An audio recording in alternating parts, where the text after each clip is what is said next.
Felinda Fatika Latiwahas dari kelas F7F. Di sini saya akan memenuhi tugas pragmatik. Nah, sini saya akan berbincang secara langsung dengan teman saya membahas mengenai pelecehan seksual. Terlebih dahulu kita mempersilahkan teman saya untuk kenalan. Halo, saya Aulia Putra Delia, salah satu mahasiswi dari perguruan tinggi swasta dengan jurusan psikolog, masih semester 3. Oke, jadi ini teman saya, Aulia. Sini saya akan membahas tentang pelecehan seksual menurut Aulia sebagai mahasiswa psikologi. Jadi nih, Aul, gue mau nanya nih ya. Perbedaan dari pelecehan seksual sama kekerasan itu apa sih? Jadi, kekerasan seksual adalah suatu perbuatan menyinggung, menyerang, merendahkan seseorang secara paksa yang bertentangan dengan kehendak seseorang tersebut. Sedangkan pelecehan seksual yaitu tindakan seksual lewat fisik maupun non-fisik dengan sasaran organ seksual atau hasrat seksual seseorang. Ya, menurut lu yang termasuk pelecehan seksual tuh kayak gimana sih? Pelecehan seksual itu bisa dengan colekan, siulan, kontak mata, atau ucapan-ucapan yang berbau dengan seksualitas sehingga korban merasa tersinggung atau tidak nyaman dengan tindakan tersebut. Seperti itu. Terus nih, menurut lu kalau pelecehan lewat verbal tuh termasuk nggak? Termasuk Contohnya? neng cantik gitu. Oh, jadi kita kalau misalnya lagi di jalan gitu ya, Yeah. terus ada sekerumunan orang-orang cowok-cowok gitu kan, misalkan pada nongkrong kan, terus kita sering kayak digoda. Catcall ya, Iya, catcalling. iya, catcalling itu termasuk pelecehan ya? Pelecehan, itu mutlak pelecehan. Karena kita merasa Tersinggung, tersinggung dan iya, gak enak ya, kan. Sekarang kan kita tahu kan lagi banyak nih heboh pelecehan seksual di kampus gitu kan, terutama kepada mahasiswa, terus pelakunya tuh dosen kan. Nah, menurut lu sebagai mahasiswa psikologi nih, kan ada korban yang berani speak up sama yang gak berani speak up. Itu kemungkinan besar tuh apa sih yang mempengaruhi kondisi dari korban gitu? Kalau menurut gue ini hitungannya untung rezeki gitu aja kan ya. Kalau keuntungan orang yang berani speak up itu pasti dia bakal lebih cepat mendapatkan bantuan, apalagi punya teman dan juga keluarga yang menjadi support system gitu kan. Jadi penanganan traumatis itu akan cepat segera diobati, walaupun traumatis itu nggak akan bisa hilang begitu aja pengalaman itu, karena namanya memori itu akan terus melekat kan. Cuman dia akan bisa mengendalikan perasaan-perasaan tersebut kayak gitu kan, perasaan-perasaan was-was atau halusinasi-halusinasi terkait pengalaman yang dia dapat itu. Kalau misalkan silence person gitu, kayak apa sih, dia nggak berani speak up, itu menurut gue pengalaman traumatis itu jangkanya akan jauh lebih besar gitu dibandingkan yang berani speak up. Karena apa? Karena mereka nggak berani nyari pertolongan secepatnya gitu kan. Lalu ada nggak sih dampak korban yang mengalami pelecehan seksual menurut lu aja nih sebagai anak psikolog?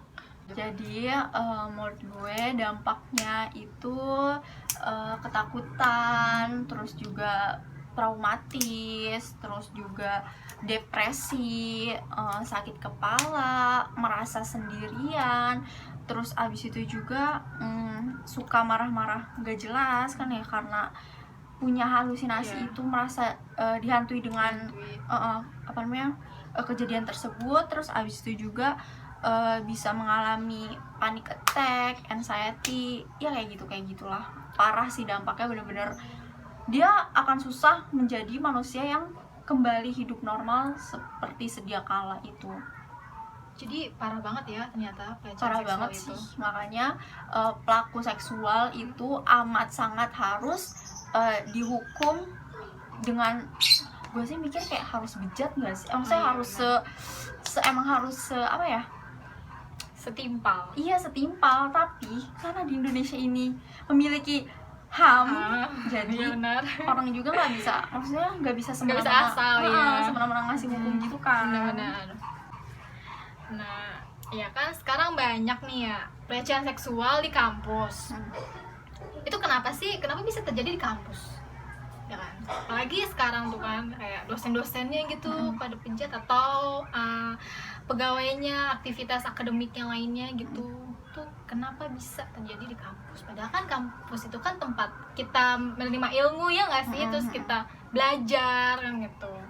Kenapa bisa terjadi pelecehan seksual?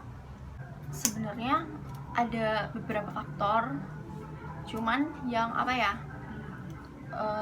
lingkaran besarnya itu karena faktor natural atau biologis yang dimana emang orang tersebut itu ya udah mutlak salah karena nggak bisa mengendalikan nafsunya. Kenapa? Kan pelaku apa ya, kekerasan atau pelecehan seksual ini nggak melulu tentang laki-laki, cuman memang kebanyakan laki-laki. Kenapa bisa kayak begitu?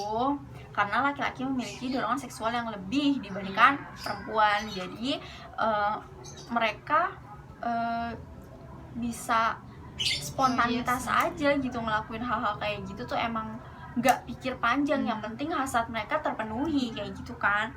Terus juga faktor apa ya, sosial budaya di mana Indonesia ini masih menjadi negara yang menganut budaya patriarkis, yaitu apa ya, laki-laki menganggap dirinya memiliki apa ya, power yang lebih besar dibandingkan perempuan kan. Maka dari itu laki-laki gimana sih bahasanya, Dengan semena-mena dengan semena-mena berbuat seenaknya aja gitu terhadap perempuan. Terlebih lagi kalau misalkan seseorang pelaku tersebut memiliki kekuasaan, ya kan, karena yang tadi disebut terjadi di kampus karena beliau itu kan dosen. Sedangkan dia mahasiswa apa sih, ya kan, kayak gitu. Jadi bahaya juga ya ternyata di kampus. Bahaya banget. Ya nggak cuma di kampus ya sebenarnya, Dimana kayak dimanapun aja, kan kalian berada tuh kalian harus waspada gitu terhadap pelecehan seksual. Apalagi perempuan kan, apalagi kaum perempuan. Yang walaupun kita pakai hijab pun tetap aja nggak mandang.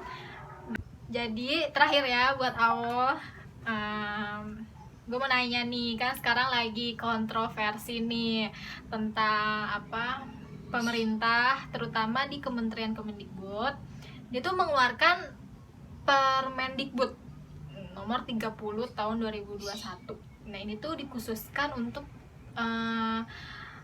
penanganan pelecehan seksual di lingkungan perguruan tinggi. Nah kan kamu kan lu kan sebagai mahasiswa nih ya, menurut lu tuh gimana dengan adanya wacana itu? Apakah lu pro atau kontra? Jelaskan alasannya. Gue sih pro banget ya, karena gimana ya, sebenarnya apa ya, bukan hanya di lingkungan perguruan tinggi negeri aja, tapi di seluruh sekolah-sekolah, di seluruh tempat pengemban ilmu itu apa ya, butuh perlindungan nggak sih? Iya, butuh perlindungan tentang kekerasan seksual ini. Terlebih lagi mungkin karena yang benar-benar disorot banget itu apa sih, perguruan tinggi. Jadinya menteri ini mengeluarkan ini kan, dan gue amat sangat pro banget. Karena apa ya, di negara ini tuh kita kayak belum punya hukum yang spesifik tentang kekerasan seksual gitu ya nggak sih? Kalau misalnya di lingkungan, apalagi di lingkungan perguruan pelajar dan ya termasuk ini ya perguruan tinggi ini kayak gitu. Terus juga apa ya, keuntungannya itu akan lebih banyak ke korban, bukan ke pelaku. Karena selama ini kan kayak pelaku tuh masih bisa berkeliaran aja gitu, sedangkan korban apa ya, dia tertekan. Iya, tertekan dengan kejadian-kejadian traumatis kayak gitu tentang pelecehan yang mereka alami kayak gitu. Terus juga apa ya, gue sih berharap ini tuh bisa segera disahkan gitu nggak sih? Tapi kan sekarang masih banyak kontroversial karena pro kontra ini kan. Cuma menurut gue ini akan lebih baik apa ya, sesegera Lebih baik, ya, mungkin disahkan, karena Indonesia tuh benar-benar darurat banget sama kekerasan atau pelecehan iya, seksual ini. kekerasan sama pelecehan seksual ini, dimana mereka amat sangat butuh banget payung buat mereka berteduh gitu kan. Ya, jadi Aulia ini pro sekali ya, Pro banget sama rencana Permendikbud nomor 30 tahun 2021. Ya, kita sih juga pengennya kayak gitu nggak sih? Kan soalnya Iya. kan buat kepentingan Semuanya iya, nggak sih? semuanya.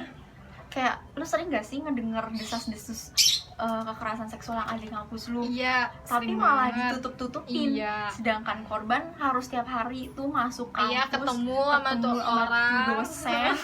Ya Jadi Allah. kan kayak dia mengingat lagi tuh Iya. pas lagi kejadian itu. Dan sedangkan kampus juga sekarang masih mementingkan menutup-nutupi kasus ini dengan alibinya tuh akan apa ya, mencemarkan nama baik baiknya kampus kan, kayak gitu.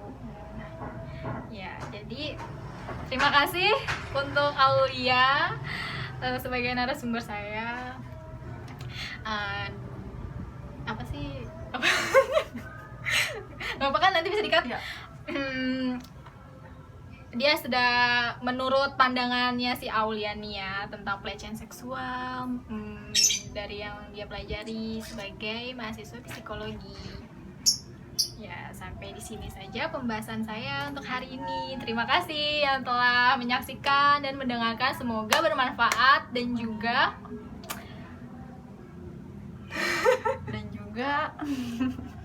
semoga bermanfaat bagi yang nonton. Semoga bermanfaat. Nah, wassalamualaikum warahmatullahi wabarakatuh. Bye bye.